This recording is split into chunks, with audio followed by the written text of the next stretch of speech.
Hello, my name is Mike Knight. Welcome to my channel. Today we're going to be working on combination circuits, series parallel. I usually recommend that you redraw these circuits if they're drawn kind of weird so that you can understand them better, especially starting out, so you can understand what's series, what's parallel.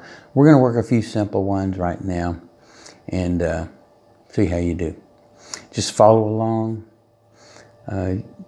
I certainly recommend that you use a pencil and a piece of paper and eraser. We're going to make mistakes along the way. I make mistakes still, and but I know how to check and make sure that I got everything right at the end. And I'll show you how to do that and show you some of the basic rules that we use to help us solve these circuits right. And to understand electrical theory, we have to get a good understanding of Ohm's law. So here we go. The first circuit we're going to do .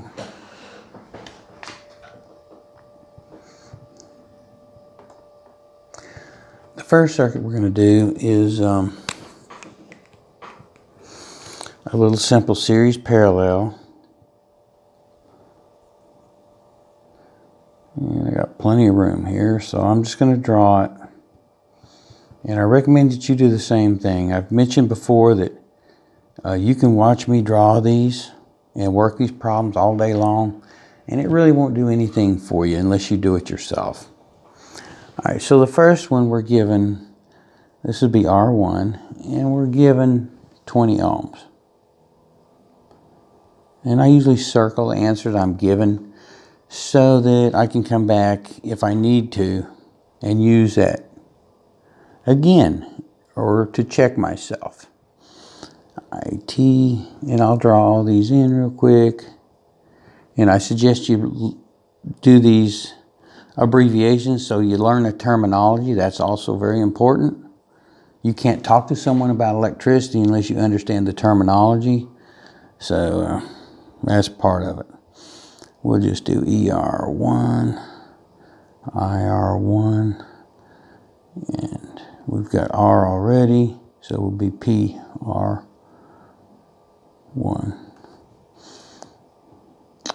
R2 equals ER2 equals PR2 equals. And I won't do this every time, but I usually like to start out putting all the abbreviations down so that you can help you to remember them. And that's always a good idea, starting out especially. And this channel is mainly for people that are starting out. All right, so another information, we were given 5 amps here. We're given 2 amps here. And we're given 10 ohms here. All right, that's all we're given. 20 ohms, 5 amps, 2 amps, and 10 ohms. All right, so when you look at this circuit, this one is series, so all the current has to run through here, right? It's got nowhere else to go. So 5 amps is coming around here, and we're going to have 5 amps of flow right here. It has to be. Now here, it's going to split up. 2 amps is going this way, so that means 3 amps has to go this way. Very simple. The current, and then when it comes back together here, it's going to be 5 amps again. And that's how that works. Now, anytime you get 2 of anything, you can solve the whole circuit. So let's do our basic Ohm's law formulas. The one that we use the most is EIR. It's the ones I always draw. You can do almost everything with these. And once you learn how, you can do a combination of these, rework the formula a little bit, and solve everything in Ohm's law. So if you've got 2 things, you can solve for the rest.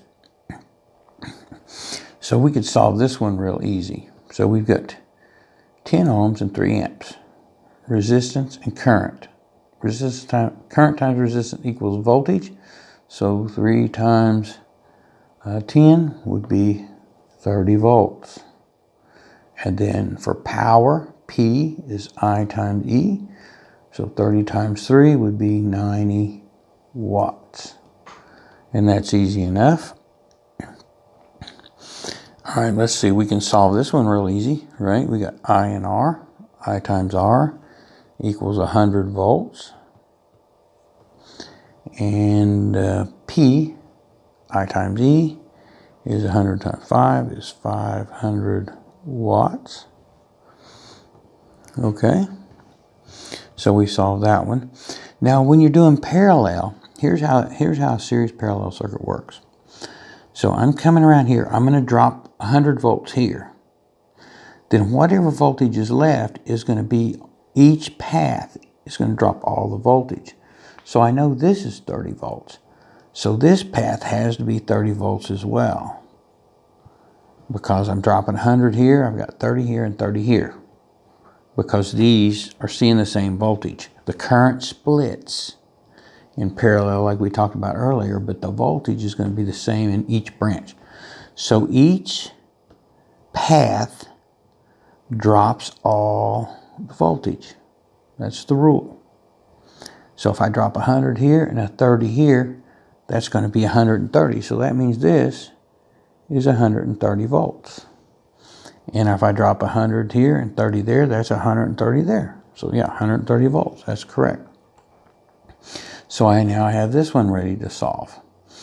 So E divided by I equals R. Put my finger over the R. E divided by I. So 30 divided by 2 gives you 15 ohms. And then power is I times E. So 30 times 2 is 60 watts. All right. And we'll solve this one the same way. The total, you use the same formula. E divided by I equals R. 130 divided by 5. And we use a calculator just to make sure we don't mess up. Sometimes it's a good idea just to go ahead and use your calculator, even though it seems simple enough. So that'd be 26 ohms. And then E times I equals power, which power is also another thing we use for power is volt amps in the DC. Now we'll change that a little bit later. Volt amps might be a little different, but in these DC circuits, volts times amps. So that's another way to remember watts, is just volt amps in a pure resistive circuit. So 130 times 5, we'll just do that on here since we have it, times 5 is 650. So 650 watts. Now we can check ourselves by adding these three up. No matter whether it's series or parallel, you can add up your watts, okay? So no matter, or if it's a combination circuit, the watts are always going to add up to be the total watts. So 500 plus 60, 560, and that's 650. So that's correct. So that sounds good. Your current in parallel is going to add together. That's 5. And that 5 is going to be here. That's 5 and that's 5. So that all works. Now your resistance, to do your total resistance, and we'll go ahead and do that too. Remember, resistance in parallel, you have to use the reciprocal key.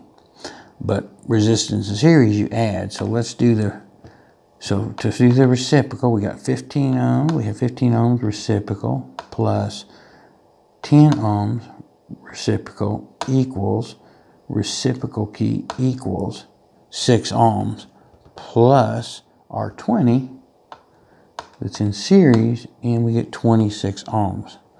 So if you learn these techniques, Ohm's law always works. So if you do it right, you can always check yourself with other formulas, and you can always add up all your powers to equal the total power. That's always good. So there's some good checks you can do to make sure you get all your answers correct. And that's it for the first one.